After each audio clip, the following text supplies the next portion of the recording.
কিন্তু কবরের 3 প্রশ্নের জবাব লেখাপড়ার সাথে, মুখস্থের সাথে, নকলের সাথে সম্পৃক্ত নয়। কবরের ওই 3 প্রশ্নের জবাবের সম্পৃক্ততা আমলের সাথে। দুনিয়ার মধ্যে ওই 3 প্রশ্নের আলোকে যারা আমল করবে, শুধুই মাত্র তারা কবরে 3 প্রশ্নের জবাব দিতে পারবে। প্রশ্ন হবে, মার রব্বুকা, তোমার রবকে? আমরা সবাই জানি আমাদের রবকে। জবান খুইলা বলেন, আরো জোরে বলেন, কে? আমাদের রব আল্লাহ। এটা আমাদের মুখস্থ সবার আছে। কিন্তু বলেন তো, ওই রবের হুকুম, আহকাম, আদেশ নিষেধ আমরা সকলে মেনে চলি নাকি? আমরা বললাম আমাদের রব আল্লাহ, আমাদের প্রতিপালক আল্লাহ, অথচ ওই রবের সব হুকুম আহকাম আমি আপনি মানি না, রবের আদেশ নিষেধ মেনে চলি না। তাহলে কবরে গিয়ে জবাব দেওয়া যাবে না যে আমার রব আল্লাহ। কিন্তু যদি রবের হুকুম আহকাম মাইনা চলি, তাইলে কবরে কেউ যদি বধিরও হয়, বধির যে কানে শুনে না, যে কানে শুনে না যে কবরে প্রশ্ন করা হবে মার রব্বুক, সে জীবনে কান দিয়া এটা শুনে নাই, কিন্তু দুনিয়ায় রবের হুকুম আহকাম মাইনা চলছে, ও কবরে গিয়া জবাব দিয়া দিবে সাথে সাথে আমার রব আল্লাহ। 2 নাম্বার প্রশ্ন হবে, ওমা দীনুক, তোমার দিন কি? যদি জবাব জিজ্ঞাসা করি, আমরা সবাই জবাব দিতে পারবো, আমাদের দিন হলো ইসলাম। আমাদের দিন কি? জবান খুইলা বলেন, আরো জোরে বলেন, আমাদের দিন কি? কিন্তু আফসোস, খোঁজ নিয়ে দেখা যাবে আমার ব্যক্তিগত জীবনে ইসলাম নাই, পারিবারিক জীবনে ইসলাম নাই, অর্থনৈতিক জীবনে ইসলাম নাই, কোথাও ইসলাম নাই। অথচ আমি বলি আমার জীবন ব্যবস্থার নাম হলো ইসলাম। এজন্য আমার জীবনকে ইসলামের সাথে সম্পৃক্ত করতে হবে। আমাদের কিছু ভাই আছে, এনাদের উসুলটা হলো এইরকম যে ইসলাম মানবো কখন? বলে রাষ্ট্রীয় ক্ষমতায় যাব যখন। আছে না কিছু ভাই? দাড়ি ছাটায় রাখছে, ভাই দাড়িটা লম্বা রাখেন, রাখ মনে ভাই, কোন সময়? কয় ইসলাম প্রতিষ্ঠা হোক। সুন্নতি লেবাস পরেন না ভাই, কয় পর মনে, কোন সময়? কয় ইসলাম রাষ্ট্রীয়ভাবে প্রতিষ্ঠা হোক। নামাজ কালাম পড়েন ভাই ঠিক মতো, পড় মনে, কয় কোন সময়? কয় ইসলাম রাষ্ট্রীয়ভাবে প্রতিষ্ঠা হোক। তার মানে আমরা কিছু ভাই আছি, অপেক্ষায় আছি, যখন রাষ্ট্রীয়ভাবে ইসলাম প্রতিষ্ঠা হবে তখন থেকে ইসলাম মানা শুরু করবে। কিন্তু ইসলামের এমন কিছু বিষয় তো আছে যেটা মানুষের ব্যক্তির সাথে সম্পৃক্ত, আছে না নাই? আমি সুন্নাতের উপরে চলবো, আমি আমার জবানকে গুনার থেকে বাঁচাবো, আমি আমার চোখকে গুনার থেকে হেফাজত করব, আমি হারাম খাবো না, হালাল খাবো, আমার অধীনস্থদেরকে আমি দ্বীনের উপরে চালাবো, আমার স্ত্রী কন্যাদেরকে আমি পর্দা করাবো। বলেন তো, এই বিষয়গুলো মান্য করার জন্য ইসলাম রাষ্ট্রীয়ভাবে প্রতিষ্ঠা হওয়ার আগ পর্যন্ত অপেক্ষা করা যাবে নাকি? ওই পর্যন্ত অপেক্ষার সুযোগ নাই। ব্যক্তিগত জীবনে ইসলাম প্রতিষ্ঠা করতে হবে, পারিবারিকভাবে ইসলাম প্রতিষ্ঠা করতে হবে, সামাজিকভাবে যতটুকু সম্ভব ইসলাম প্রতিষ্ঠা করতে হবে, সাথে সাথে রাষ্ট্রীয়ভাবে ইসলাম প্রতিষ্ঠার প্রচেষ্টা এবং দোয়া আল্লাহ তাআলার কাছে করে যেতে হবে। আল্লাহ সুবহানাহু ওয়া তাআলা এই জমিনে আমাদের খেলাফতি দেওয়ার, রাজত্ব দেওয়ার, ক্ষমতা দেওয়ার ওয়াদা দিয়েছেন 2 শর্তের আলোকে। ঈমান আর আমল যদি আমাদের ঠিক হয়, শিরিক থেকে যদি আমরা বাঁচি, ঈমান ঠিক, আমল ঠিক, আল্লাহ তাআলা জানায়া দেন আমাদেরকে তিনি এই দুনিয়ার খেলাফতি দান করেন। কিন্তু আফসোস, আমরা এই দুনিয়া পরিচালনার শক্তি পাওয়ার জন্য দুনিয়ার আসবাবকে গুরুত্বপূর্ণ বেশি মনে করতেছি। আমরা কি মনে করি? আমরা এটারই প্রাধান্য দেই বেশি যে আমাদের যদি 10টা ব্যারিস্টার থাকে তাহলে কাজে লাগবে বেশি, আমাদের যদি 10টা উকিল থাকে কাজে লাগবে, আমরা যদি সচিবালয়ে আমাদের 50টা সচিব বানাইতে পারি আমাদের কাজে লাগবে। ঠিক আছে, লাগবে। তবে ইসলাম প্রতিষ্ঠার জন্য ঈমানকে যদি খাঁটি না করা হয়, ইসলাম প্রতিষ্ঠার জন্য যদি শিরককে ত্যাগ না করা হয়, আমলকে যদি পরিশুদ্ধ না করা হয়, জাগতিক আসবাব দিয়ে ইসলাম প্রতিষ্ঠা করা সম্ভব হবে না। আগে মূল ঠিক থাকতে হবে। গাছের মূল যদি ঠিক থাকে গাছ বড় হবে। গাছের মূল ঠিক থাকলে যত্ন নিলে ওই গাছ বড় হবে, শাখা প্রশাখা বাড়বে, ফলজ গাছ হলে ফল দিবে, ঔষধি গাছ হলে এটা কাজে লাগবে। আর যদি মূল ঠিক না থাকে তাহলে আশা করি কাজ হবে না।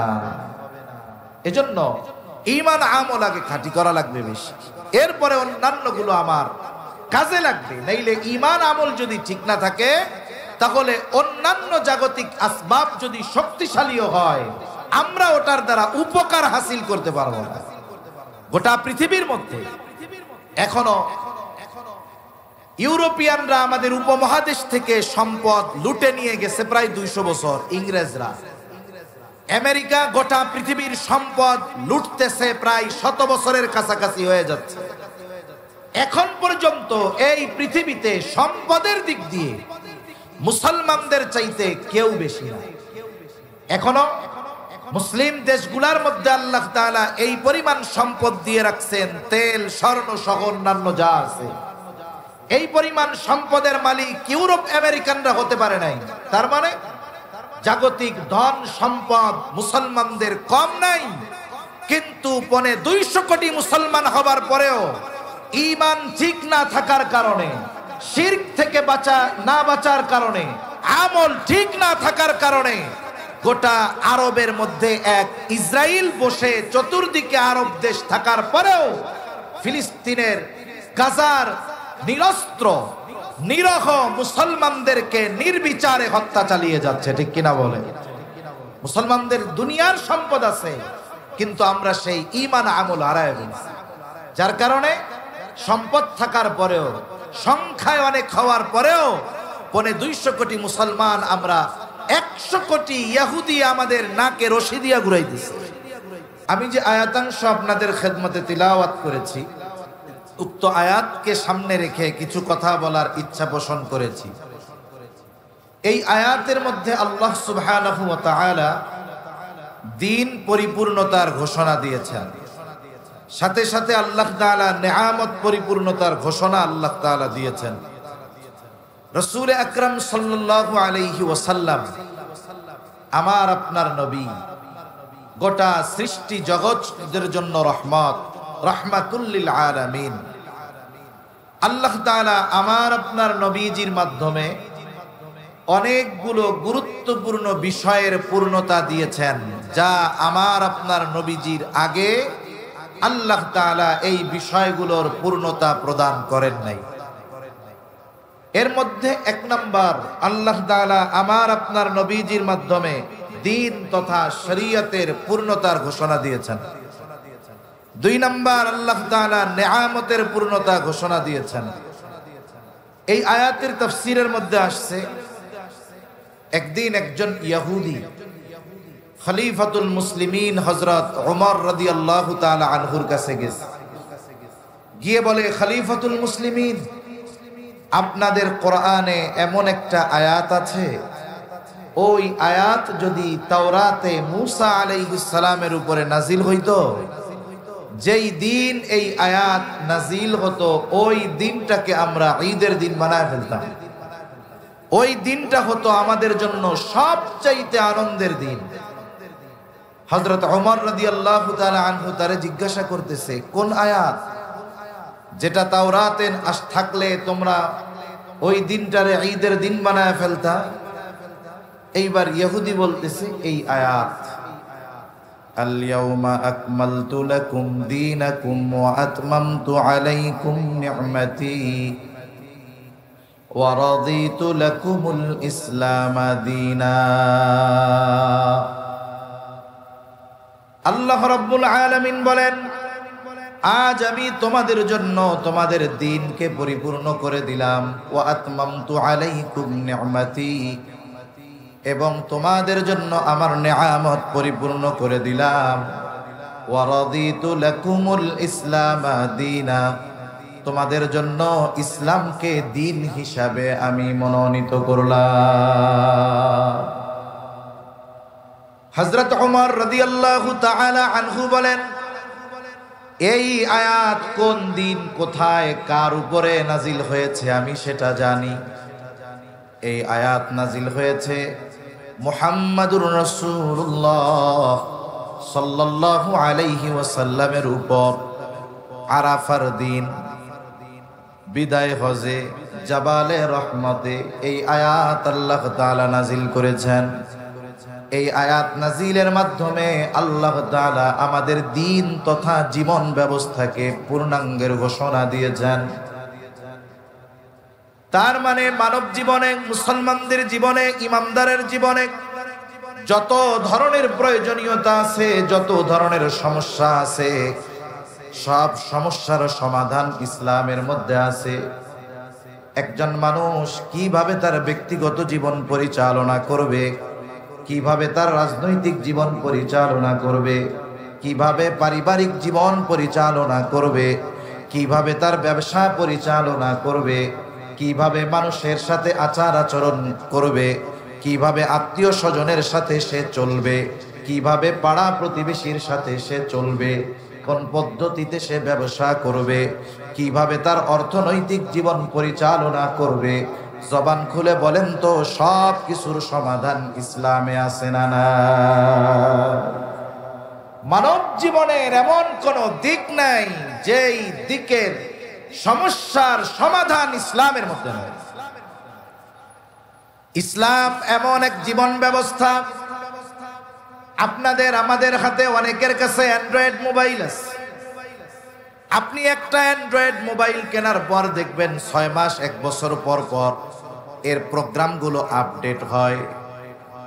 তার মানে 6 বছর আগে অ্যান্ড্রয়েড সফটওয়্যার আর 6 বছর পরের সফটওয়্যার এক না। সময়ের সাথে সাথে, যুগের সাথে সাথে অ্যান্ড্রয়েড আপডেট হয়, সফটওয়্যার আপডেট হয়। অনেকে বলে ইসলাম হলো মধ্যযুগীয় এক জীবন ব্যবস্থা। এটা তারা তাদের বুঝ কমতির কারণে বলে, ইসলামের প্রতি বিদ্বেষের কারণে বলে। কিন্তু আল্লাহ তাআলা ইসলামকে এমন এক জীবন ব্যবস্থায় পরিণত করেছেন যেটা সর্বযুগে সর্বকালে কিয়ামত পর্যন্ত মানব জীবনের একমাত্র সমাধান। এটা এমন না যে ইসলাম 1500 বছর আগে এটা ওল্ড ভার্সন হয়ে গেছে, এখন মানব জীবন পরিচালনার জন্য নতুন কিছু দরকার, ইসলাম দিয়ে সম্ভব নয়। এটা যারা মনে করে নিঃসন্দেহে তারা বেঈমান, কোনো সন্দেহ নাই, ঠিক কিনা বলে? ইসলাম কিয়ামত পর্যন্ত যত সমস্যা মানব জীবনে আসবে, যত প্রয়োজনীয়তা দেখা দিবে, সব কিছুর সমাধান ইসলামের মধ্যে আছে। এটা পূর্ণাঙ্গ এক জীবন ব্যবস্থা। এটা আমাদের দিন, এটাই আমাদের জীবন ব্যবস্থা। শুধু তাই না, এই দিন সম্পর্কে দুনিয়ায় যেমন আমাদের দিনের উপরে চলতে হবে, পরকালে মৃত্যুর পর এই দিনের ব্যাপারে আল্লাহ আমাদের জিজ্ঞাসা করবে। আমাদের সকলের কম বেশি জানা আছে, কবরের মধ্যে 3টি প্রশ্ন করা হবে। কয়টি প্রশ্ন একটু জোরে বলেন? 3টি প্রশ্ন করা হবে, এটা সবাই জানে। শুধু মুসলিমেরা জানে, অমুসলিমেরা জানে না এমনটা নয়, বরং অমুসলিমেরাও এই কথা জানে যে মুসলমানেরা এটা বিশ্বাস করে কবরের মধ্যে 3 প্রশ্ন করা হবে। প্রশ্ন করা হবে কবরে, কিন্তু প্রশ্ন আল্লাহ তাআলা ফাঁস করে দিয়েছেন আগে। আমাদের সমাজে একটা ছাত্র যত মেধাহীন হোক, গবেট হোক না কেন, ও যদি পরীক্ষার 1 ঘন্টা মাত্র 1 ঘন্টা আগে পরীক্ষার প্রশ্নটা হাতে পেয়ে যায়, ও যত মেধাহীন হোক না কেন 1 ঘন্টা আগে যদি প্রশ্ন পাওয়া যায়, ও গোল্ডেন এ প্লাস পেয়ে যাবে, মাত্র 1 ঘন্টা। অথচ আল্লাহ সুবহানাহু ওয়া তাআলা নবীজি সাল্লাল্লাহু আলাইহি ওয়াসাল্লামের মাধ্যমে আমাদের কবরে 3 প্রশ্ন করা হবে, এটা অনেক আগে জানায়া দিয়েছেন। সবাই জানে কবরে 3 প্রশ্ন। তার মানে পরীক্ষার হলে যাওয়ার আগে যদি প্রশ্ন আউট হয়ে যায়, তাহলে তো সবারই গোল্ডেন এ প্লাস পাওয়ার কথা, ঠিক না? কিন্তু বিষয়টা এমন নয়। কারণ দুনিয়ার পরীক্ষার হলে যেই প্রশ্ন, এটার জবাব দেওয়া সহজ, কারণ একটু লেখাপড়া করলেই জবাব দেওয়া যায়। মনে করেন একজন ভালো মতো লেখাপড়া করেছে, পরীক্ষার হলে গিয়ে সে জবাব দিয়ে দিতে পারবে। আর একজন ভালো মতো লেখাপড়া করে নাই, কিন্তু একদিন আগে প্রশ্ন ফাঁস হয়ে গেছে, বলে ও গোল্ডেন এ প্লাস পাওয়া যাবে। আর একজন লেখাপড়াও করে নাই, প্রশ্ন ফাঁসও পায় নাই, এক গাঁটটি নকল নিয়ে গেছে। যা দেখে পরীক্ষার হলে যেই প্রশ্নগুলো আসছে, মাশাআল্লাহ তার নকলের গাঁটটির মধ্যে ওইগুলাও আছে। তার মানে লেখাপড়া করে পাশ করা যায়, প্রশ্ন ফাঁস হইলেও পাশ করা যায়, আবার নকল নিয়েও দুনিয়ার পরীক্ষায় পাশ করা যায়।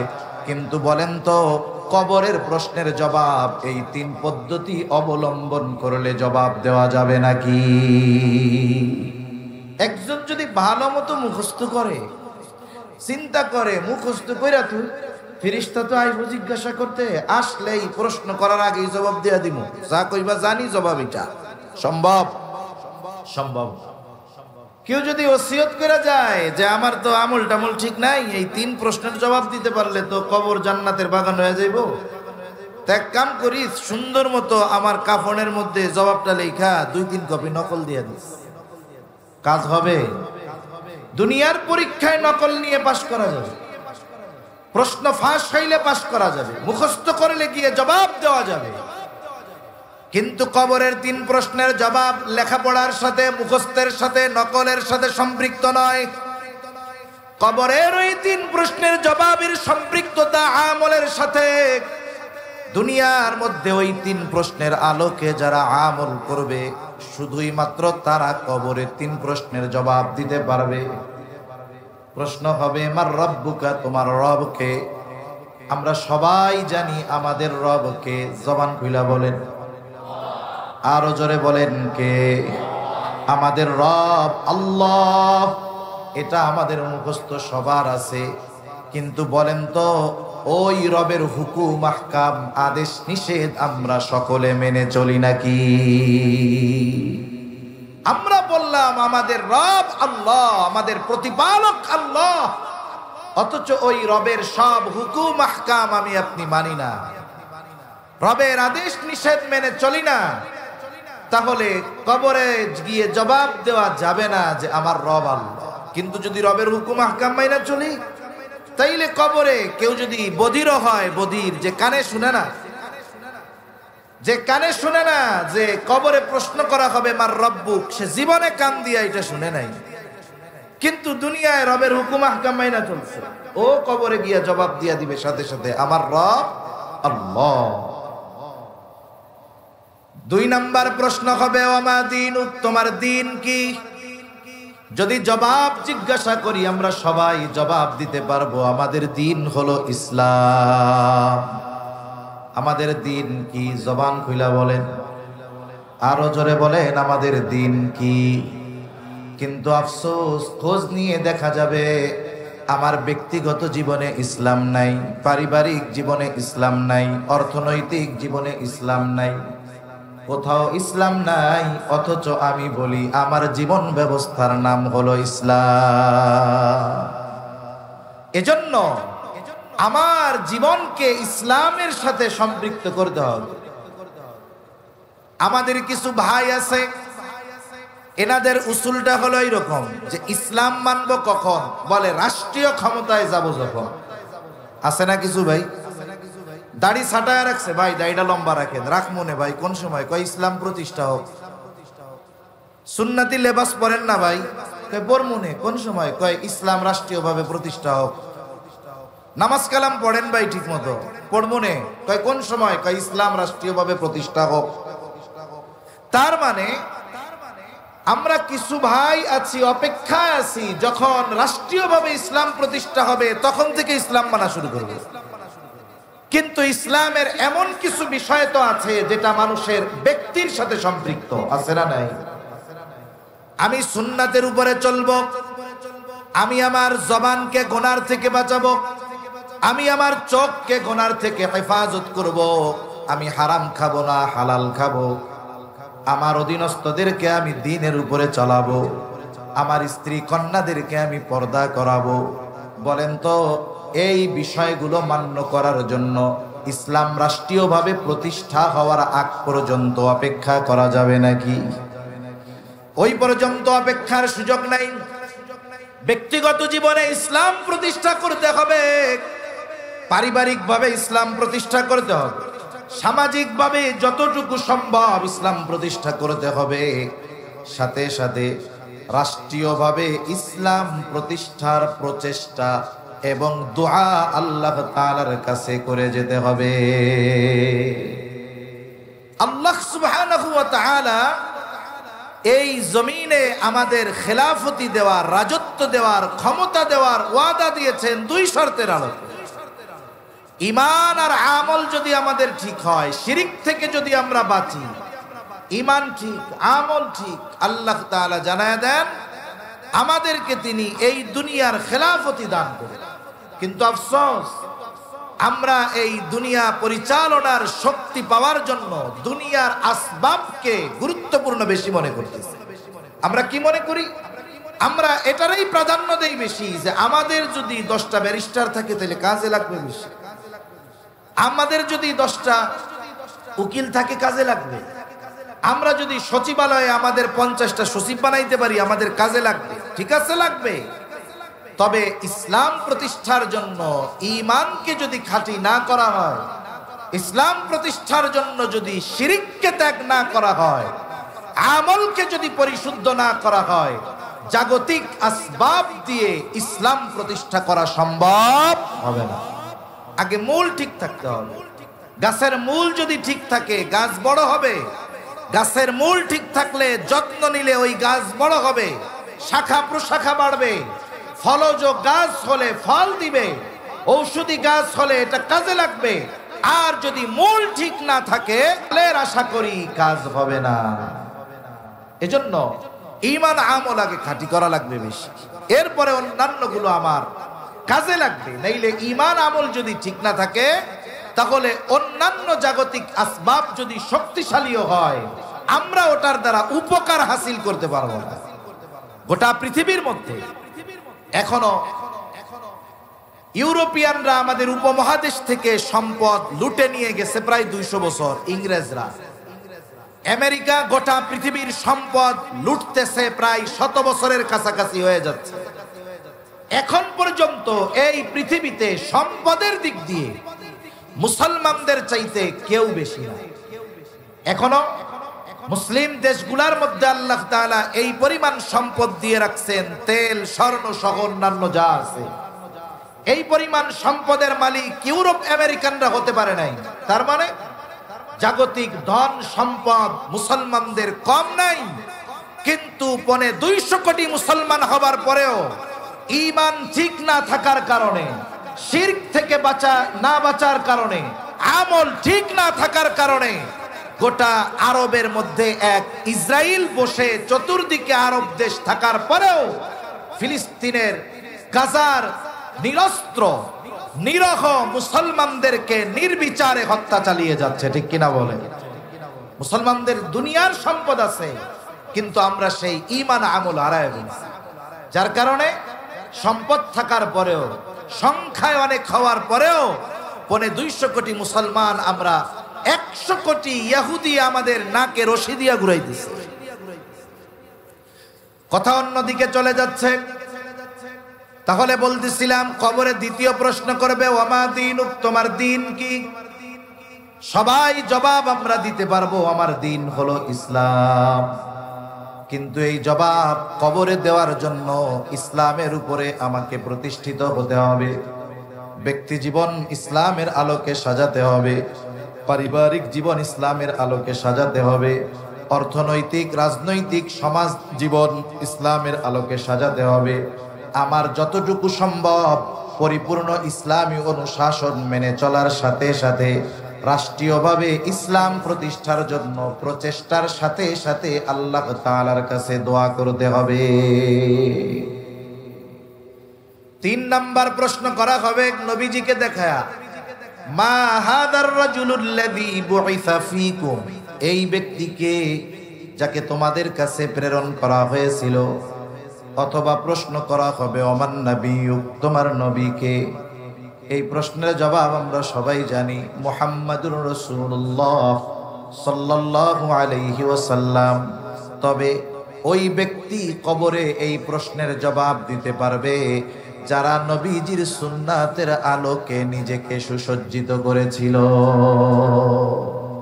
সুন্নাত অনুযায়ী চললাম না, নবীর আদর্শে আদর্শিত হলাম না, নবীর সিরাত কে সামনে রেখে আমার আপনার জীবনকে আমি সুসজ্জিত করলাম না, কবরে গিয়ে জবাব দেওয়া সম্ভব নয় যে ইনি আমাদের নবী মুহাম্মাদুর রাসূলুল্লাহ সাল্লাল্লাহু আলাইহি ওয়াসাল্লাম। তাহলে মূল কথা হলো এইটা যে কবরের 3 প্রশ্নের জবাবের সম্পৃক্ততা লেখা পড়া মুখস্থ নকলের সাথে নয়, বরং কবরের 3 প্রশ্নের জবাবের সম্পৃক্ততা হলো দুনিয়ার কর্মের সাথে, আমলের সাথে। আল্লাহ আমাদেরকে ওই রকম আমল দুনিয়ায় করার তৌফিক দান করেন বলি আমিন। তাহলে আল্লাহ তাআলা বললেন, আল ইয়াউমা আকমালতু লাকুম দীনাকুম, আমি তোমাদের জন্য তোমাদের দিন পরিপূর্ণ করে দিলাম, তোমাদের জীবন ব্যবস্থাকে পরিপূর্ণ করে দিলাম। তার মানে ইসলাম হলো পরিপূর্ণ এক জীবন ব্যবস্থা, যেখানে মানব জীবনের সব ধরনের সমস্যার সমাধান আছে।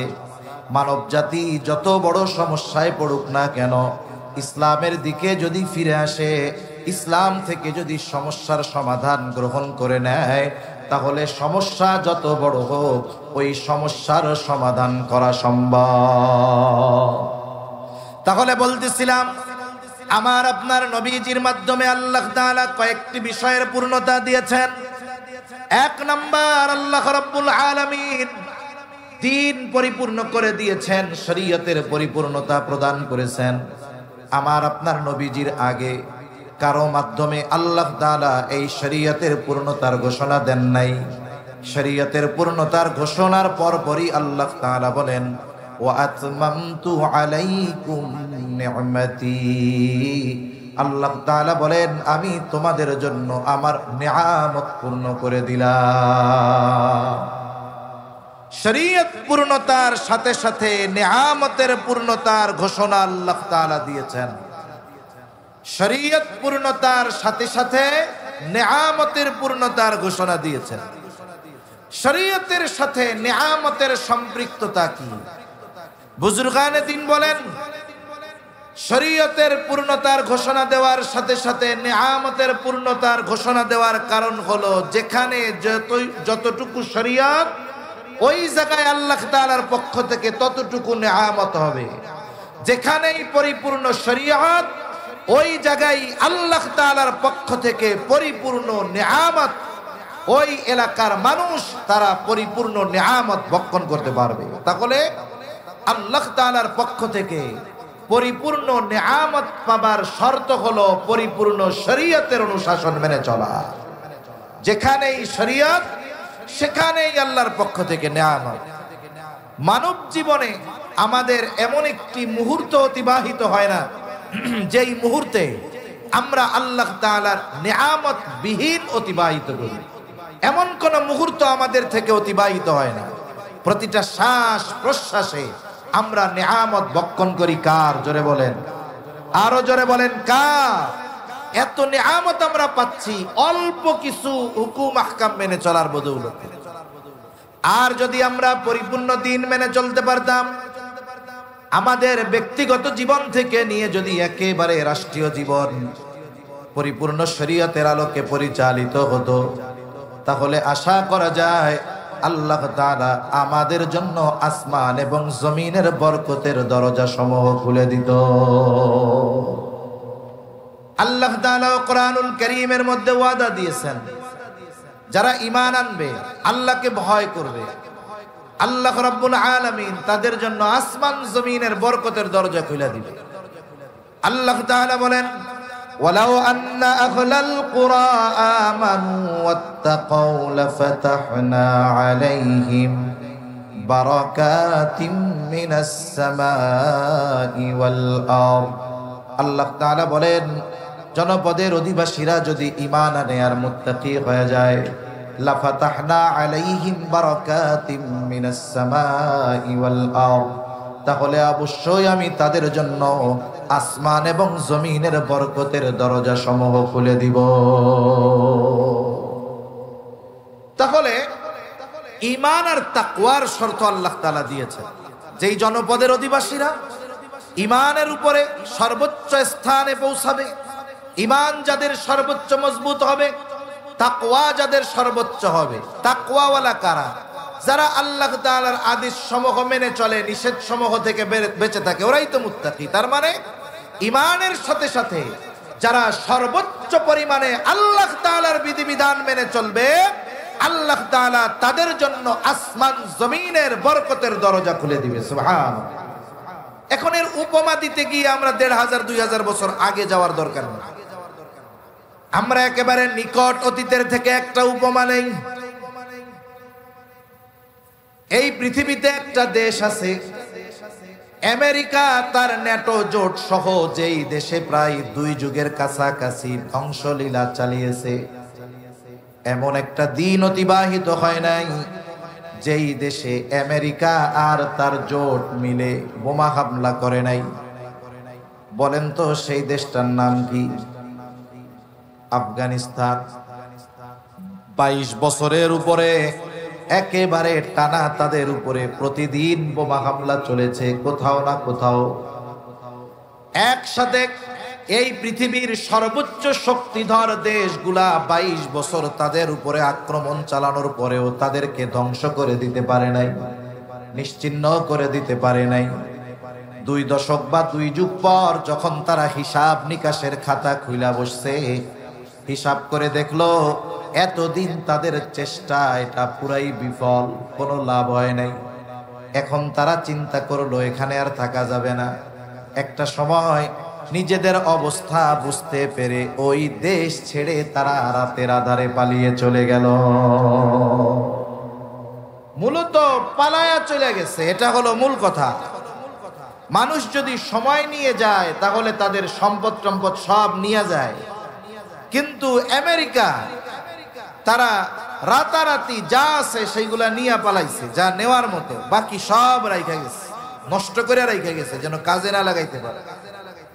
ওরা যাওয়ার সময় কি করছে বলে, ওই 22 বছর আগে যাদের থেকে অন্যায়ভাবে ক্ষমতা কেড়ে নিয়েছিল আবার তাদের হাতেই ক্ষমতা দিয়ে গেছে। 22 বছর আগে তাদের উপরে আমেরিকা আর তার জোট মিলে আক্রমণ করেছিল। এর মূল কারণ ছিল তারা কোরআন সুন্নাহর অনুশাসন মেনে চলে রাষ্ট্র পরিচালনা করেছিল। এটাই ছিল তাদের মূল অপরাধ, আর কিছু না। যে তারা শরঈ শাসন ওই দেশে কায়েম করেছে, এই জন্য তাদেরকে ধ্বংস করে দেওয়ার ষড়যন্ত্র তারা করছে। একা না, আমেরিকা একা না, ইউরোপিয়ান সব শক্তি সম্মিলিতভাবে তাদেরকে আক্রমণ করছে। 22 বছর কিছুই করতে পারে নাই। কারণ যেটা ইমিটেশন, এটা যতই চকচক করুক, ওই স্বর্ণকারের অ্যাসিড বা আগুনের মধ্যে দিলে ওইটার রূপ ধরা পড়বে, ওইটা শেষ হয়ে যাবে। কিন্তু যেটা খাঁটি স্বর্ণ, ওইটার গায়ে যত ময়লা কাদা লাগুক না কেন, ওইটারে যখন আগুনে পোড়াবে আর অ্যাসিডে দিবে, ওইটা আরো আগের চাইতে খাঁটি হবে। ঠিক কিনা বলেন? এজন্য স্বর্ণকে খাঁটি করার জন্য পোড়ানো হয়, অ্যাসিডে দেওয়া হয়। যেই স্বর্ণরে যত ভালোভাবে পোড়ায়, বলে ওইটার খাঁট তত দূর হয়, খাঁটি তত বেশি হয়। ওই মানুষগুলা তো এমনিতেই খাঁটি, আর এই 20-22 বছরের যুদ্ধ তাদেরকে আরো খাঁটি সোনায় রূপান্তর করছে। একটা সময় আমেরিকা তার ন্যাটো জোট সহ পালায়া গেছে। 22 বছর আগে যাদের থেকে ক্ষমতা কেড়ে নিয়েছিল, আবার তাদের হাতেই রাষ্ট্র পরিচালনার দায়িত্ব দিতে তারা বাধ্য হয়েছে। যাবার সময় এমন কোন উল্লেখযোগ্য স্থাপনা নাই, তারা ধ্বংস করে যায় নাই। তার মানে ধ্বংসস্তূপে পরিণত একটি দেশ তাদের হাতে তুলে দিয়ে তারা রাতারাতি চলে গেল। সাথে সাথে তাদের যেই রিজার্ভ ছিল, রাষ্ট্রীয় যেই সম্পদ, এটাকেও আমেরিকা নিয়ে গেছে। একেবারে মোল্লাদের হাতে দেশটাকে দিয়ে গেছে, কিন্তু হাতের মধ্যে কোনো টাকা পয়সা দেয়া যায় না। নতুন করে কেমন করে এই শহর তারা গড়বে, স্থাপনাগুলোকে আবার কেমনে গড়ে তুলবে, এই জন্য টাকা পয়সা দরকার, কিছুই তাদের হাতে দেয় না। একটা দেশ তাদের হাতে তুলে দিয়ে গেছে, যেই দেশ ধ্বংসস্তূপে পরিণত একটা দেশ।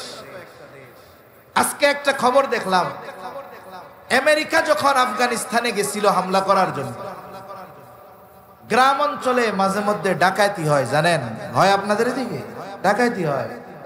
আপনার এলাকায় যখন ডাকাতি হবে এ বিষয়ে আপনি সুনিশ্চিত থাকবেন যে আপনার এলাকায় ওই বাহির থেকে ডাকাত এসে ডাকাতি করতে পারবে না, যতক্ষণ না আপনার এলাকার ডাকাতরা ওদের সহযোগিতা না করবে। ঠিক কিনা কর?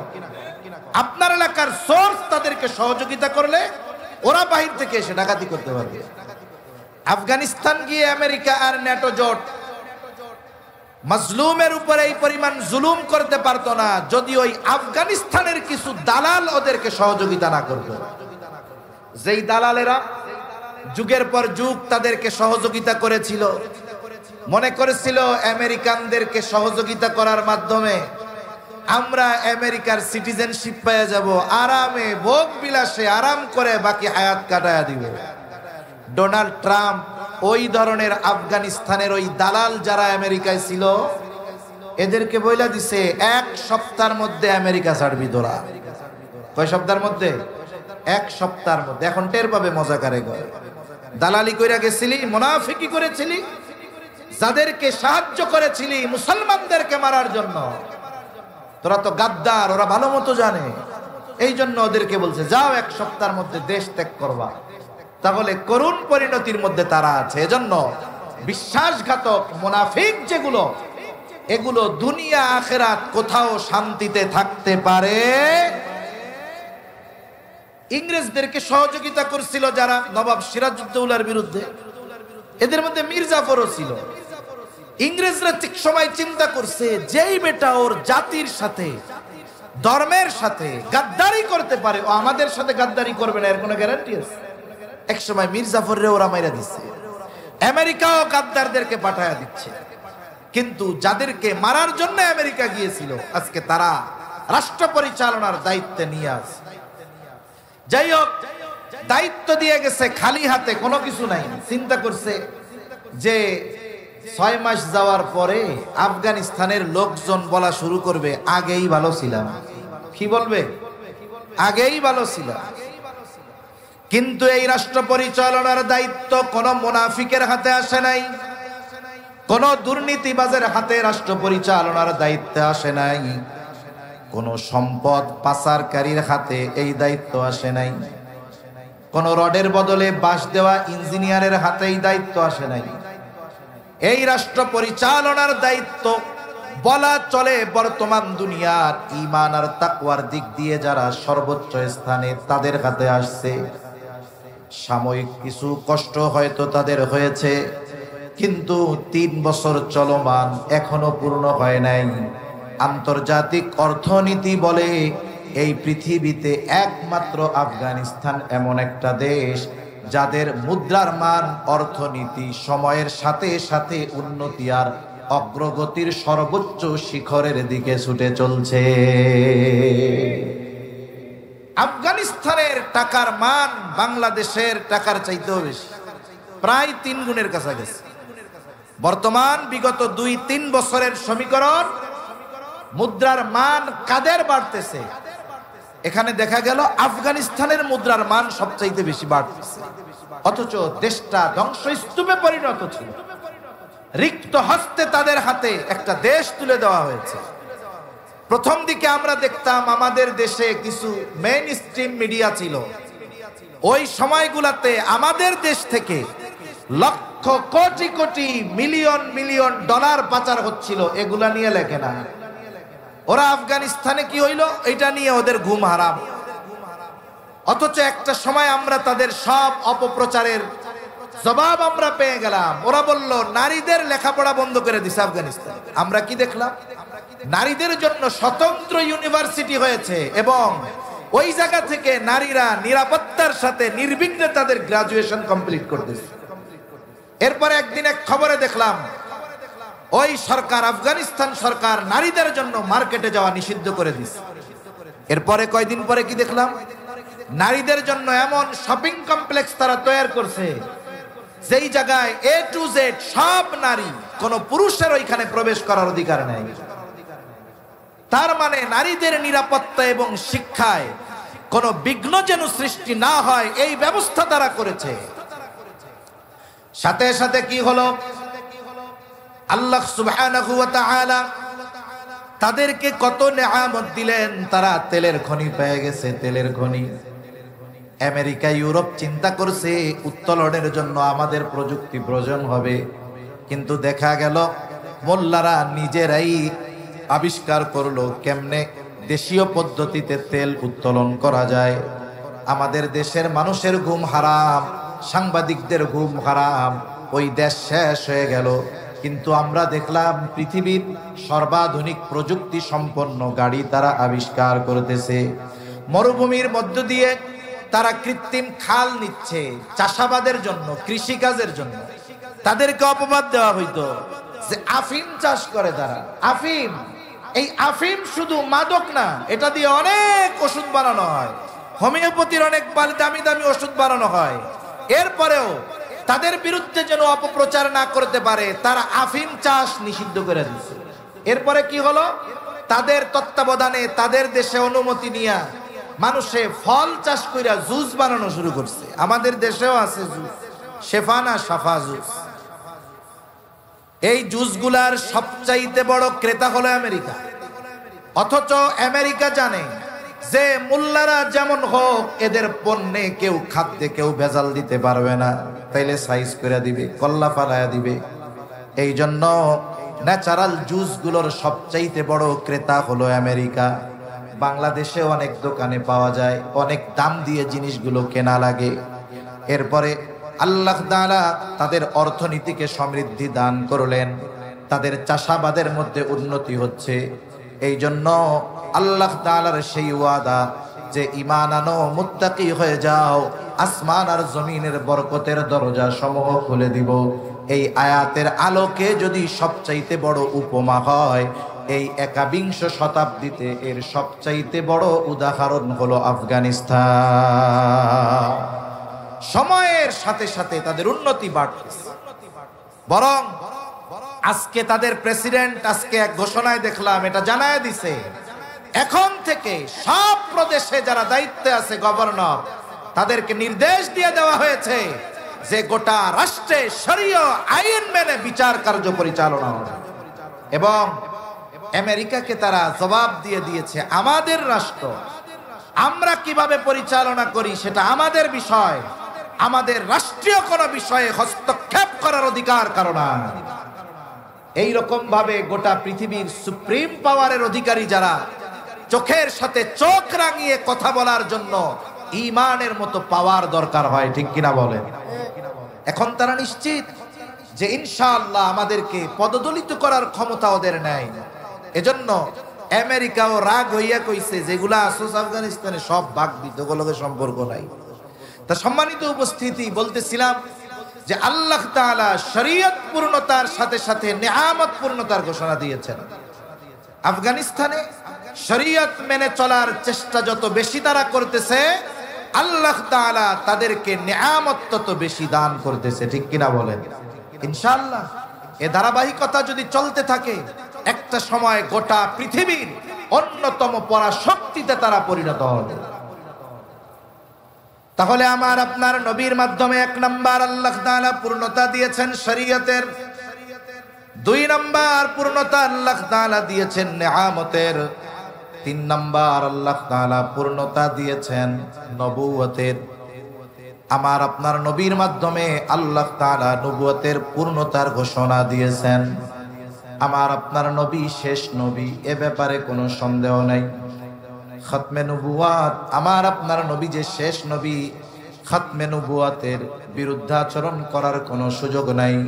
বরং যারা খতমে নবুয়াতকে অস্বীকার করে, আমার আপনার নবীকে শেষ নবী মানে না, নিঃসন্দেহে তারা বেঈমান কাফের, এ ব্যাপারে কোনো সন্দেহ নাই।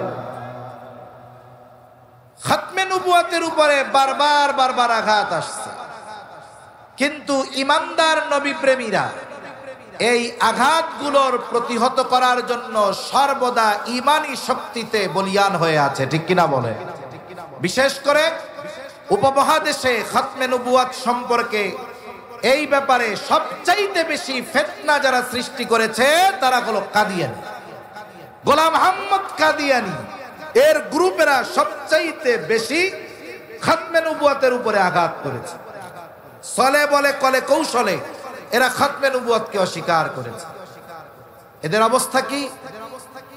গোলাম আহমদ কাদিয়ানীর বাড়ি হলো কাদিয়ান, আর তাদের হেডকোয়ার্টার হলো লন্ডনে। সারা পৃথিবীতে জার্মানির মতো জায়গা যেখানে ইসলামিক কনফারেন্স করা খুব কঠিন, সেখানে রাষ্ট্রীয় প্রটোকলে বিশাল বিশাল ইজতেমা করে এই কাদিয়ানীরা। ইউরোপের যতগুলো দেশ আছে সাধারণ মুসলিমদের জন্য চলাফেরা কঠিন, কিন্তু কাদিয়ানীরা খুব নিরাপত্তার সাথে ওই সব জায়গায় চলাফেরা করতে পারে। কেন? কারণ অমুসলিমেরা, ইসলাম বিদ্বেষীরা কাদিয়ানীদের মাধ্যমে মুসলমানদের ঈমান ধ্বংসের খেলায় মেতে উঠে, ঠিক কিনা বলে? এজন্য তাদের পরিচয় ক্লিয়ার হওয়া দরকার। আমাদের উলামায়ে কেরাম ডাক দেন খতমে নবুয়াতের আন্দোলনে যে আমার আপনার নবী শেষ নবী, আমার আপনার নবীর পরে কোনো নবী নাই। এটা অস্বীকার করলে ঈমান থাকবে না, কারণ খতমে নবুয়াতের সবচাইতে বড় দলিল হলো কোরআন, ঠিক কিনা বলেন? আল্লাহ রাব্বুল আলামিন কোরআনের মধ্যে ঘোষণা দিয়েছেন, মা কানা মুহাম্মাদুন আবা আহাদিম মির রিজালিকুম ওয়ালাকিন রাসূলুল্লাহি ওয়া খাতামান নাবিয়্যিন। আল্লাহ তাআলা বলেন, মুহাম্মদ সাল্লাল্লাহু আলাইহি ওয়াসাল্লাম তোমাদের কোন পুরুষের পিতা নন, ওয়ালাকিন রাসূলুল্লাহ তিনি হলেন শেষ নবী, ওয়া খাতামান নাবিয়্যিন তিনি হলেন শেষ নবী, তিনি আল্লাহর রাসূল, তিনি শেষ নবী। নবীজি সাল্লাল্লাহু আলাইহি ওয়াসাল্লাম বলেন, আনা খাতামুন নাবিয়্যিন লা নাবিয়্যা বাদি, আমি শেষ নবী, আমার পরে আর কোন নবী নাই। এই জন্য খতমে নবুয়াতের সুস্পষ্ট দলিল থাকার পরেও যারা গোলাম আহমদ কাদিয়ানীকে নবী বলে, আমার আপনার নবীকে শেষ নবী মানে না, কোনো সন্দেহ নাই তারা বেঈমান।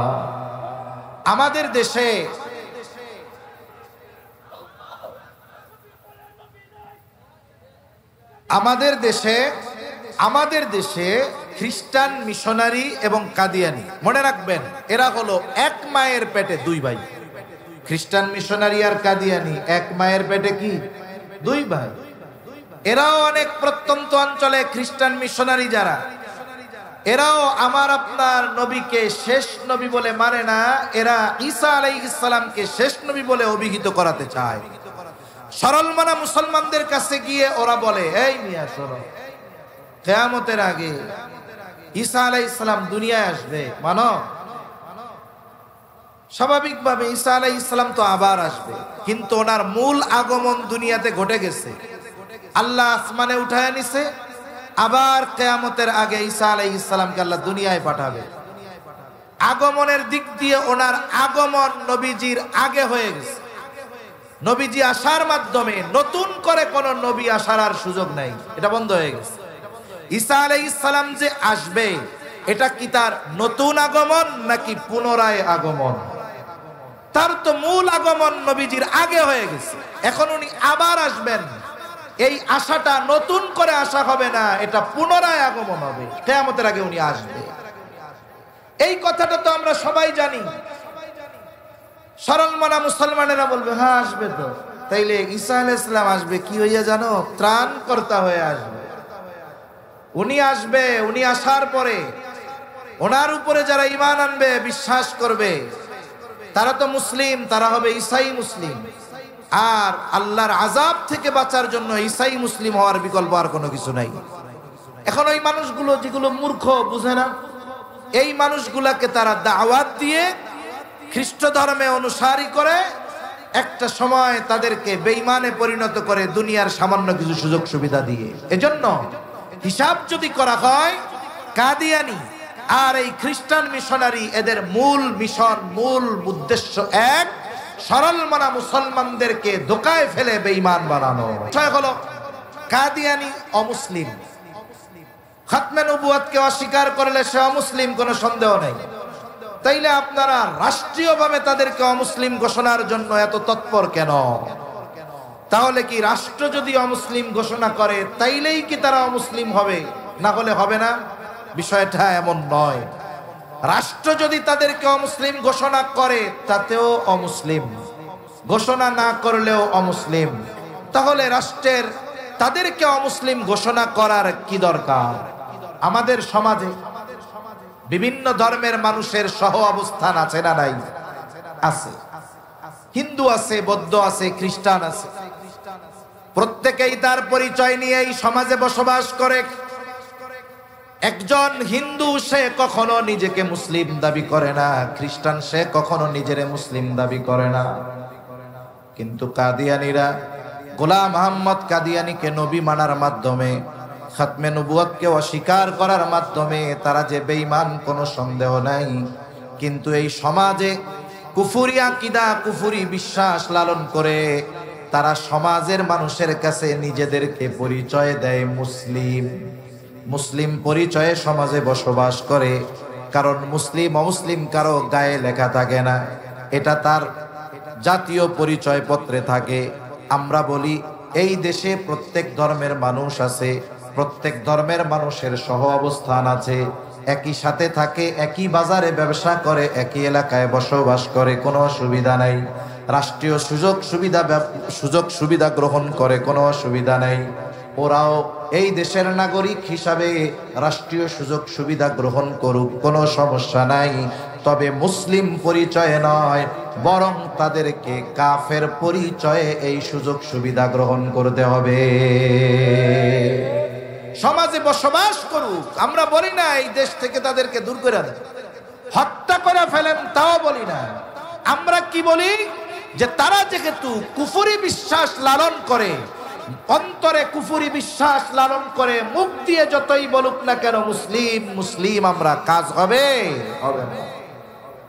কিছু বিষয় আছে মুখ দিয়ে বলার মাধ্যমে ওইটার মৌলিক বিষয়ের পরিবর্তন কখনো হয় না। আমাদের এলাকায় একজন লোক আছে, দেখতে অনেক কালা, কিন্তু তার নাম হইল দলা মিয়া। দলা মানে বুঝেন তো? দলা মানে সাদা মিয়া। এখন সে তো দেখতে কালো, তার নাম যতই দলা মিয়া হোক না কেন, তার নাম দলা মিয়া হওয়ার কারণে তার চামড়া কি দলা হয়ে যাবে? অনেক জায়গায় অনেক সুন্দর মানুষ, তার নাম হলো কালামিয়া। সে দেখতে সুন্দর কিন্তু তার নাম দিয়া দিছে কালামিয়া। এখন কালামিয়া নাম হওয়ার কারণে মৌলিক ভাবে সে কি কখনো কালো হয়ে যাবে? হবে না। অনুরূপ ভাবে খাতমে নবুয়তকে অস্বীকার করে যতই নিজেরা নিজেদেরকে মুসলমান পরিচয় দিক না কেন, এই মানুষগুলো প্রকৃত মুসলমান কখনো হতে পারবে না, যতক্ষণ না গোলাম মোহাম্মদ কাদিয়ানীকে ছেড়ে একনিষ্ঠভাবে জবানে অন্তরে ওই কালিমার স্বীকৃতি যতক্ষণ না দিবে, ততক্ষণ পর্যন্ত মুমিন মুসলমান হওয়ার কোনো সুযোগ তাদের নাই। এজন্য আমার আপনার নবীর মাধ্যমে আল্লাহ রাব্বুল আলামিন নবুয়তের পূর্ণতার ঘোষণা দিয়েছেন, যা আগের কোন নবীর মাধ্যমে আল্লাহ তাআলা দেন নাই। 4 নম্বর, আমার আপনার নবীজির মাধ্যমে আল্লাহ রাব্বুল আলামিন উত্তম আখলাক তথা উত্তম চরিত্রের পূর্ণতার ঘোষণা দিয়েছে। রাসূল আকরাম সাল্লাল্লাহু আলাইহি ওয়াসাল্লামের চারিত্রিক সৌন্দর্যের কথা এক মজলিসে বলা সম্ভব নয়। আমার আপনার নবীর আগে যত নবী আসছে সব নবী উত্তম চরিত্রওয়ালা নবী, কোনো সন্দেহ নাই। কিন্তু আমার আপনার নবী শুধু উত্তম চরিত্রওয়ালা নবী এমন নয়। আমার আপনার নবীর চরিত্র হলো এমন এক মহান চরিত্র, তিনি উত্তম চরিত্রে পরিপূর্ণতা দান করনেওয়ালা নবী। নবীর চারিত্রিক সৌন্দর্য কেমন ছিল? বলে মক্কার মুশরিকেরা আমার আপনার নবীজিকে বারবার হত্যার অপচেষ্টা করেছে। নবীজি সাল্লাল্লাহু আলাইহি ওয়াসাল্লাম নামাজে গিয়েছে, সেজদায় উটের নাড়ি ভুড়ি এনে নবীজির উপরে চাপায় দিয়েছে, যাতে করে আমার আপনার নবী মারা যায়। পেছন দিক দিয়ে গলায় কাপড় পেঁচায়া ধরছে জোরে, যাতে শ্বাসরুদ্ধ হয়ে নবীজি মারা যায়। আমার আপনার নবীকে হত্যা করার জন্য মক্কার মুশরিকেরা প্রত্যেক গোত্র থেকে এক একজন যুবককে নির্বাচিত করেছে সম্মিলিতভাবে হত্যাকাণ্ড ঘটানোর জন্য। নবীকে হত্যার অপচেষ্টা শুধু মুশরিকরা করেছে এমনটা নয়, বরং এই চির অভিশপ্ত ইহুদি জাতি আমার আপনার নবীজিকে বারবার হত্যার অপচেষ্টা করেছে। এই অভিশপ্ত জাতি, এদের এই কুকর্ম এই সময় চলতেছে তা না, এরা হাজার হাজার বছর ধরে অপরাধ, অন্যায়, অবিচার এগুলা করে আসতেছে। এজন্য আল্লাহ সুবহানাহু ওয়া তাআলা তাদেরকে অভিশপ্ত জাতি হিসাবে অভিহিত করেছেন। এদের উপরে আল্লাহ তাআলার লানত। ইহুদিদের উপরে কাদের লানত? জোরে বলেন, কার লানত? আল্লাহর লানত, নবী রাসূলদের লানত। এরা আল্লাহ তাআলার ব্যাপারে অপবাদ দিতেও পিছু হটে নাই। আল্লাহ তাআলা কোরআনুল কারীমের মধ্যে জানায় দেন, এরা আল্লাহর ব্যাপারে বলে, লাকাদ সামিআল্লাহু কাওলাল্লাযীনা ক্বালু ইন্নাল্লাহা ফাকীরু ওয়া নাহনু আগনিয়া। আল্লাহ তাআলার ব্যাপারে তারা বলতেছে যে আমরা ধনী, আল্লাহ হইল গরীব। নাউজুবিল্লাহ বলেন। আল্লাহ সুবহানাহু ওয়া তাআলার ব্যাপারে তারা আরেক জায়গায় বলে, আল্লাহ তাআলা বলেন, ওয়া ক্বালাতিল ইয়াহুদু ইয়াদুল্লাহি মাগলুলা গুল্লাত আইদিহিম ওয়া লুইনু বিমা ক্বালু। মূলত তারা বলতে চায় যে আল্লাহ তাআলার হাত রিক্ত হয়ে গেছে, খালি হয়ে গেছে। তারা আল্লাহর ব্যাপারে অপবাদ দেয়। আল্লাহ তাআলা বলেন, গুল্লাত আইদিহিম, বরং রিক্ত হয়েছে তাদের হাত, ওয়া লুইনু বিমা ক্বালু, এই কথা বলার কারণে তাদের উপরে আল্লাহর লানত। আবার তাদের উপরে নবী রাসূলুল্লাহ লানত দিয়েছে। লুইনাল্লাযীনা কাফারু মিন বানি ইসরাঈলা আলা লিসানি দাউদ ওয়া ঈসা ইবনে মারইয়াম। দাউদ আলাইহিস সালাম তাদের উপরে লানত করছে, মারইয়াম আলাইহিস সালাম তাদের উপরে লানত করছে। তারা নবী রাসূলকে হত্যা করেছে, জাকারিয়া আলাইহিস সালামকে হত্যা করেছে, ইয়াহইয়া আলাইহিস সালামকে হত্যা করেছে, ঈসা আলাইহিস সালামকে হত্যার অপচেষ্টা করেছে, মারইয়াম আলাইহিস সালামকে অপবাদ দিয়েছে। এমন এক অভিশপ্ত জাতি, চির অভিশপ্ত জাতি এরা আমার আপনার নবীজিকেও কয়েকবার হত্যার অপচেষ্টা করেছে। একবার গোস্তের সাথে বিষ মিশায়া নবীকে হত্যা করার চেষ্টা করছে। যখন ইহুদি নারী দাওয়াত দিছে, নবীজি সাল্লাল্লাহু আলাইহি ওয়াসাল্লাম গেছে, গোশতের সাথে বিষ মিশায়া খাইতে দিছে।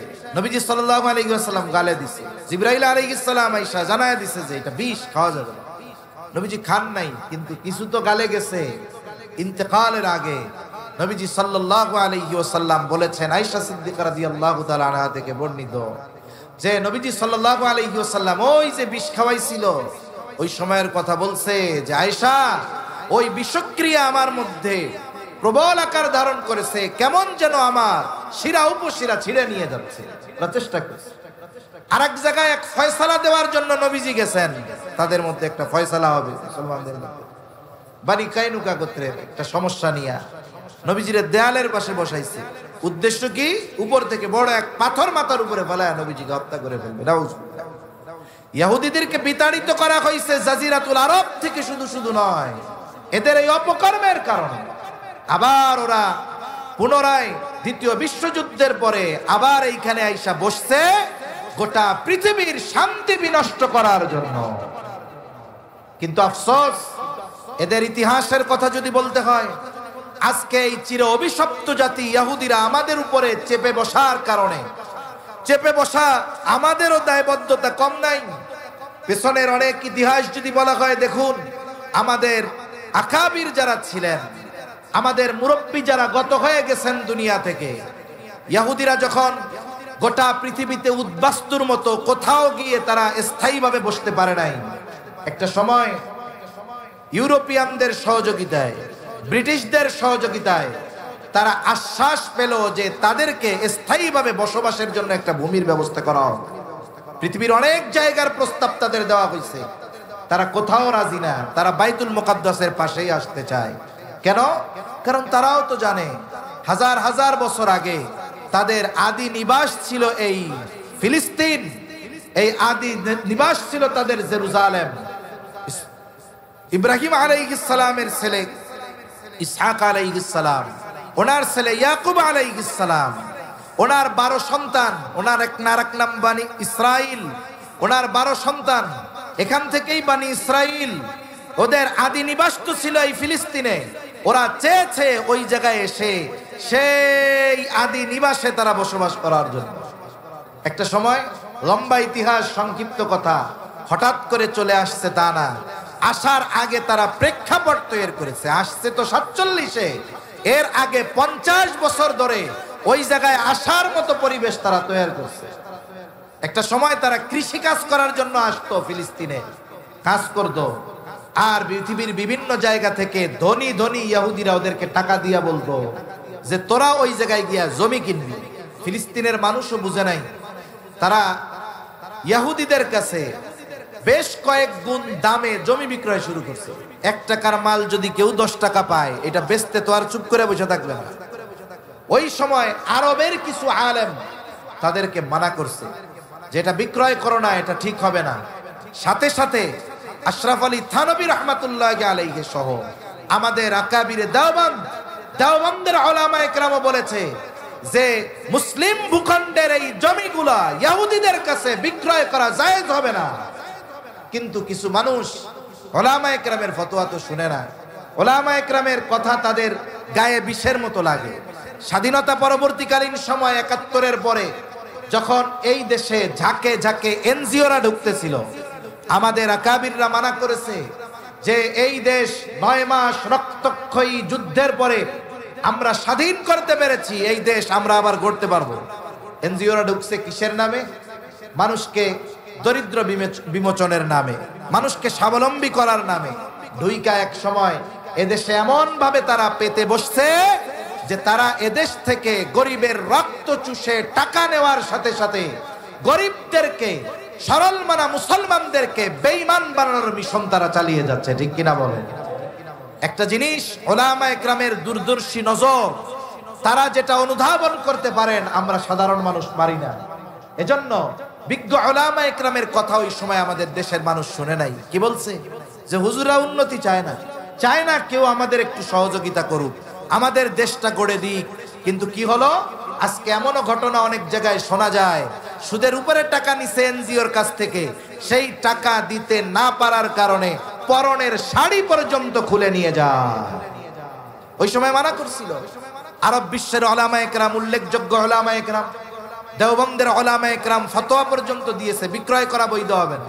কিন্তু তারা বলছে যে আমরা 1 টাকার মাল 10 টাকা বিক্রয় করতে পারতেছি, এতে অসুবিধা কোথায়?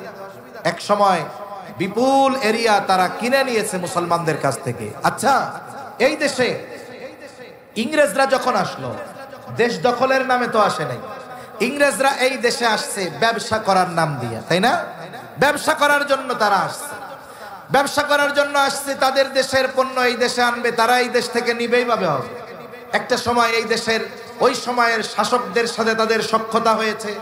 শাসকদের কাছ থেকে বিশাল এরিয়া তারা তাদের ব্যবসায়িক জোন হিসাবে বানাইছে, এক সময় ঘিরে দিয়েছে। সময়ের সাথে সাথে ব্যবসার পরিধি বাড়ছে, জমি বেশি দরকার হয়েছে। একটা সময় তারা শাসকের কাছ থেকে আদেশ নিয়েছে, অর্ডার নিয়ে নিছে যে আমাদের এগুলো রক্ষণাবেক্ষণ করার জন্য পার্সোনাল সিকিউরিটি দরকার, অঙ্কের মাইনে পাওয়ার জন্য, বেতন পাওয়ার জন্য। এখন বলেন, বালাকোটের ময়দানে যুদ্ধ হয়েছে, ওইখানে ইংরেজরা যুদ্ধ করছে। শামেলির ময়দানে ইংরেজদের সাথে উলামায়ে কেরামের যুদ্ধ হয়েছে। ইংরেজদের সাথে মুসলমানদের যেই যুদ্ধ, এটা রাষ্ট্রীয় যুদ্ধের সাথে শুধু সম্পৃক্ত তা নয়, প্রত্যেকটা যুদ্ধ ছিল ঈমান আর কুফরের লড়াই। ঠিক কিনা বলে? এই যে যুদ্ধ হয়েছে, ইংরেজ সেনাবাহিনীতে হাজার হাজার মুসলমানের সন্তানেরা ইংরেজ সেনাবাহিনীর পক্ষে যুদ্ধ করেছে। যুদ্ধ কাদের বিপক্ষে করেছে? বলে যুদ্ধ করেছে শাইখুল হিন্দ, মাহমুদুল হাসান দেওবন্দি রহমাতুল্লাহি আলাইহির বিরুদ্ধে, হুসাইন আহমদ মাদানী রহমাতুল্লাহি আলাইহির বিরুদ্ধে, কাসেম নানুতুবির বিরুদ্ধে মুসলমানের সন্তানেরা ইংরেজ সেনাবাহিনীর পক্ষে যুদ্ধ করেছে। ইংরেজি শিখে তাদের সেনাবাহিনীতে ঢুকে মুসলমানদের বিরুদ্ধে অস্ত্র পরিচালনা করেছে। এখন বলেন তো, একজন মুসলমান যদি অপর আর এক মুসলমানের বিপক্ষে গুলি চালায়, যেই মুসলমানেরা ইসলামের পক্ষে বলতেছে, দ্বীনের পক্ষে বলতেছে, ইমানের পক্ষে বলতেছে, তাদের বিরুদ্ধে যদি কোনো তাহাজ্জুদ গুজারিও গুলি চালায়, নিঃসন্দেহে ও বেঈমান, কোনো সন্দেহ নাই। এই ইংরেজ সেনাবাহিনীতে হাজার হাজার মুসলমানের সন্তানেরা ঢুকছিল ইংরেজি শিখে। ওরা যুদ্ধ করেছে কাদের বিরুদ্ধে? ওই সমস্ত মুসলমানদের বিরুদ্ধে যারা ইংরেজদের বিরুদ্ধে লড়াই করেছে, তাদের বিরুদ্ধে। এই ইসরায়েলি সেনাবাহিনীর মধ্যে তাহাজ্জুদ গুজারি আছে, রোজাদার আছে, মুসলমান আছে। এরা 5 ওয়াক্ত নামাজ পড়ে। রোজার মাসে তাদেরকে ইবাদতের জন্য ইসরায়েলি সেনাবাহিনীতে আলাদা ফ্যাসিলিটি দেওয়া হয়, কিন্তু তারা যুদ্ধ করতেছে কার বিরুদ্ধে? গাজার বিরুদ্ধে। মনে রাখবেন, এই যুদ্ধ যদিও দেখতেছেন গাজা উপত্যকার মুসলমানের বিরুদ্ধে চলতেছে, আর আমাদের দেশের কয়েকটা দালাল ওই ইসরায়েলি ভিসা নিয়ে মসজিদুল আকসার মধ্যে প্রবেশ করে লাইভ দিচ্ছে যে দেখো কোথায় মসজিদুল আকসার কিছুই হয় নাই। দিচ্ছে কি দেয় নাই বলেন? ওরা তো দূরদর্শী জ্ঞান ওদের নাই। অথচ আপনারা হয়তো গতকাল বা তার আগামী দিনের বিষয়টা জেনে থাকবেন। বাইতুল মুকাদ্দাস এরিয়ার ভিতরে মসজিদ শুধু একটা না, অনেকগুলো আছে। এক মসজিদের খতিব ইসরায়েলের বিরুদ্ধে বলার কারণে, গাজার মুসলিমদের পক্ষে বলার কারণে তারা গ্রেফতার করা হয়েছে। কেন?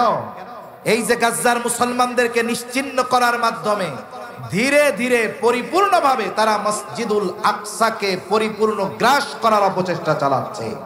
মনে রাখতে হবে, বাইতুল মুকাদ্দাস পরিপূর্ণভাবে দখল দেওয়ার যেই মিশন তাদের, এই মিশন বাস্তবায়নের অন্যতম কর্মসূচি হলো গাজাকে পরিপূর্ণ নিশ্চিহ্ন করে ওটাকেও তাদের আয়ত্তে নিয়ে আসা।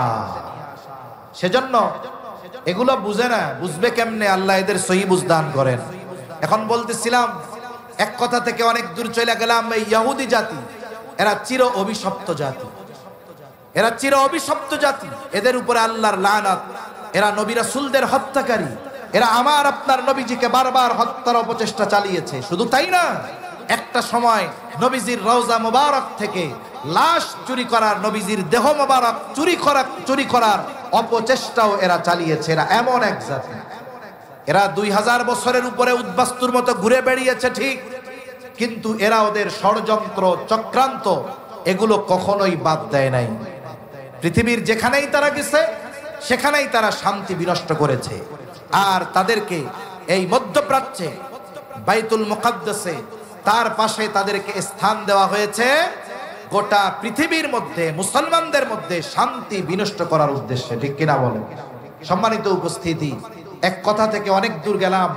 আসলে আফসোসের বিষয় যে গাজার নিরহ মুসলমান, ওইখানে নিরস্ত্র মানুষদেরকে হত্যা করা হচ্ছে। অথচ দেখুন, রাসূল আকরাম সাল্লাল্লাহু আলাইহি ওয়াসাল্লাম যখন কোথাও কোনো সেনাবাহিনী প্রেরণ করতেন, যুদ্ধের জন্য কোনো বাহিনী যখন নবীজি প্রেরণ করতেন, নবীজি সাল্লাল্লাহু আলাইহি ওয়াসাল্লাম যেই নির্দেশনাগুলো দিতেন, এর মধ্যে নির্দেশনাগুলো এরকম ছিল যে খবরদার, তোমরা রাস্তায় যাওয়ার সময় কোনো গাছ নষ্ট করবা না, ফসল নষ্ট করবা না, কোনো কিছু আগুন দিয়ে পুড়ায়া দিবা না, নিরস্ত্র কাউকে আঘাত করবা না, শিশুদের হত্যা করবা না, নারীদের হত্যা করবা না, তারপরে বৃদ্ধদের হত্যা করবা না। আবার যুদ্ধের ময়দানে যাদের সাথে যুদ্ধ হচ্ছে, প্রতিপক্ষ যদি তোমাদের অস্ত্রের আঘাতে মারা যায়, খবরদার তাদের লাশ বিকৃত করবা না। কিন্তু আমরা কি দেখলাম? বিশ্ব মানবতাকে বৃদ্ধ আঙ্গুল দেখিয়ে আমেরিকার সর্বোচ্চ সহযোগিতায় এই জালেম ইসরায়েলিরা, এই জালেম ইহুদিরা নির্বিচারে 50,000-এর উপরে, অফিসিয়াল হিসাব 50,000, প্রায় 1.5 লক্ষের উপরে নিরস্ত্র মুসলমানদের হত্যা করেছে, যার মধ্যে সবচাইতে বেশি সংখ্যায় শিশু এবং নারী। ঠিক কিনা বলেন? অথচ দেখুন, গোটা মানবতা নিশ্চুপ, গোটা মানবতা নিশ্চুপ। আমরা অনেক সময় আফসোস করি, আরে চতুর্দিকে তো আরব দেশ, মুসলমানেরা মধ্যে ইসরাইল, এরা যদি চার দিক থেকে থুথু নিক্ষেপ করে তাতেও তো তারা শেষ হয়ে যাওয়ার কথা। মনে রাখতে হবে, মনে রাখতে হবে বাস্তবতা হলো এইটা যে আরব শাসকেরা আজকে যে আরাম আয়েশে স্বর্ণের কমটে বাথরুম করে, পায়খানা করে, স্বর্ণের সিঁড়ি দিয়ে বিমান থেকে নামে, এই সুযোগ সুবিধা তারা চুপ থাকার শর্তেই ভোগ করতেছে, ঠিক কিনা বলেন? এখানে ইসরায়েলিরা বসবে, ইহুদিদের বসতি স্থাপন হবে, ফিলিস্তিনিদেরকে নিশ্চিহ্ন করা হবে। তোমরা যদি চুপ থাকো ক্ষমতায় থাকতে পারবা, রাজপ্রাসাদে থাকতে পারবা, ভোগ বিলাসিতার সাথে জীবন যাপন করতে পারবা, এটা বাস্তব। যদি আরব বিশ্বের শাসকেরা জবান দিয়ে এই জালেমদের বিরুদ্ধে আওয়াজ তুলে, ওরা জানে আমাদের সিংহাসন আর টিকবে না, এজন্য তারা কোনো কথা বলবে না। কিন্তু আমরা তো মুসলমান এক দেহের ন্যায়, মুসলমান এক দেহের ন্যায়। তার চোখে যদি আঘাত পায় গোটা দেহ এই আঘাত অনুভব করে, পায়ে যদি আঘাত পায় গোটা দেহ এই আঘাত অনুভব করে। এজন্য সীমান্তের বেড়া জালে আমরা পড়ে গিয়েছি। আমরা ছিলাম এক উম্মাহ, আমাদের মধ্যে কোনো সীমানার বেড়া ছিল না। 100 বছর আগেও গোটা হেজাজ আরব এক ছিল। আজকে দেখুন কি হচ্ছে, সীমান্তের দেয়াল, এক পাশে মিশর, আর এক পাশে ফিলিস্তিনের গাজ্জা অঞ্চল, এক পাশে ধ্বংসস্তূপে পরিণত হয়েছে, না খেয়ে মানুষ মরতেছে, নির্বিচারে গুলি চলতেছে, দেয়ালের অপর পাশে মানুষ আনন্দ উল্লাস করতেছে। অথচ সীমান্ত নামক এই দেয়াল আমার অপর আর এক মুসলমান ভাইয়ের কষ্টে তার পাশে গিয়ে দাঁড়ানোর মতো সুযোগও আমাদেরকে শেষ করে দিয়েছে, ঠিক কিনা বলেন? সেই সুযোগটাও আমাদের থেকে কেড়ে নিয়েছে। আমরা ছিলাম এক উম্মাহ, আমাদের গোটা উম্মাহ ছিলাম আমরা একটা দেহের ন্যায়। কিন্তু আফসোস, আজকে আমার দেহে কষ্ট কাটা লাগলে আমি গোটা দেহ কষ্ট অনুভব করি, কিন্তু লক্ষ লক্ষ মুসলমানদের উপরে নির্যাতন, জুলুম, নিষ্পেষণ। অথচ অনেকে আমরা তাদের জন্য একটু দোয়াও করতে পারি না। আমরা তাদের জন্য আল্লাহর কাছে দোয়া করব, বলেন ইনশাআল্লাহ। দোয়ার সাথে সাথে এই কামনা অন্তরের মধ্যে রাখবো, যদি সশরীরে ওই মাজলুমদের পাশে যদি দাঁড়ানোর সুযোগ হয়, ইনশাআল্লাহ আমরা তাদের পাশে দাঁড়াবো, বলেন ইনশাআল্লাহ। সাথে সাথে আগামীর জন্য প্রস্তুতি নিয়ে রাখতে হবে। আগামীর প্রস্তুতি কি?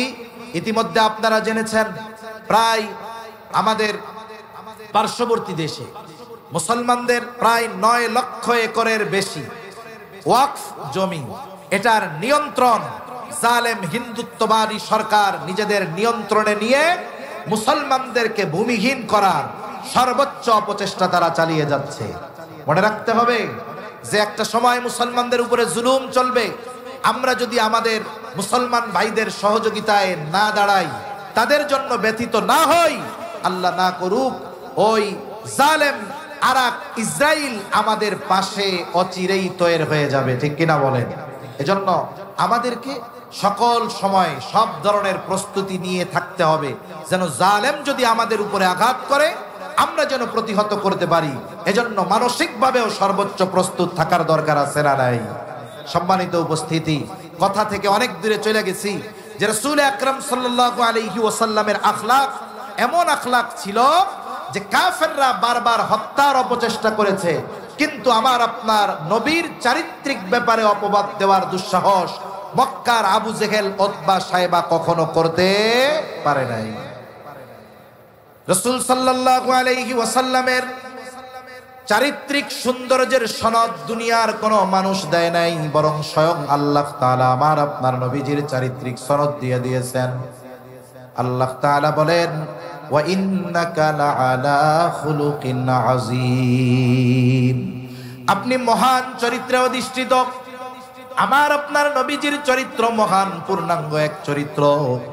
নবীজি সাল্লাল্লাহু আলাইহি ওয়াসাল্লাম বলেন, ইন্নামা বুইসতু লিউতাম্মিমা মাকারিমাল আখলাক। নবীজি সাল্লাল্লাহু আলাইহি ওয়াসাল্লাম বলেন, আমাকে উত্তম চরিত্রে পরিপূর্ণতা প্রদানার্থে প্রেরণ করা হয়েছে। তাহলে আমার আপনার নবীর আগে যত নবী আসছে সব নবী উত্তম চরিত্রওয়ালা নবী। আমার আপনার নবী শুধু উত্তম চরিত্রওয়ালা নবী নয়, বরং আমার আপনার নবী হলেন উত্তম চরিত্রে পরিপূর্ণতা দান করনেওয়ালা নবী। এজন্য নবীজির চরিত্রের আলোকে আমাদেরকে আলোকিত হতে হবে। এই বিষয়গুলো যদি ঠিক থাকে, নবীজির আদর্শে যদি আদর্শিত হই, সুন্নাতের আলোয় আলোকিত যদি আমরা হতে পারি, যত ধরনের বেদাত আছে এগুলো ইনশাআল্লাহ আলো আগমনের কারণে সমস্ত বেদাত নামক অন্ধকার দূর হয়ে যাবে ইনশাআল্লাহ। তাহলে আমরা আলোচনা করতেছিলাম যে আল্লাহ তাআলা আমার আপনার নবীর মাধ্যমে শরীয়তের পূর্ণতা দিয়েছেন, নেয়ামতের পূর্ণতা দিয়েছেন। আমরা যদি শরীয়ত পরিপূর্ণ মানতে পারি তাহলে পরিপূর্ণ নেয়ামত আল্লাহ তাআলার পক্ষ থেকে পাবো। সাথে সাথে নবুয়তের পূর্ণতা আল্লাহ তাআলা আমার আপনার নবীর মাধ্যমে দিয়েছেন এবং উত্তম আখলাকের পরিপূর্ণতা আমার আপনার নবীর মাধ্যমেই পূর্ণতা লাভ করেছে। তা আল্লাহ সুবহানাহু ওয়া তাআলা আমাদের সবাইকে কথাগুলো বুঝবার তৌফিক দান করেন, আমলের কথাগুলো আমল করবার তৌফিক দান করেন। সাথে সাথে আমাদেরকেও, আমাদের আগামী প্রজন্মকেও পরিপূর্ণ দ্বীনের উপরে পরিচালিত করার তৌফিক আল্লাহ তাআলা দান করেন। আমিন। ওয়া আখিরু দাওয়ানা আনিল হামদুলিল্লাহি রাব্বিল আলামিন।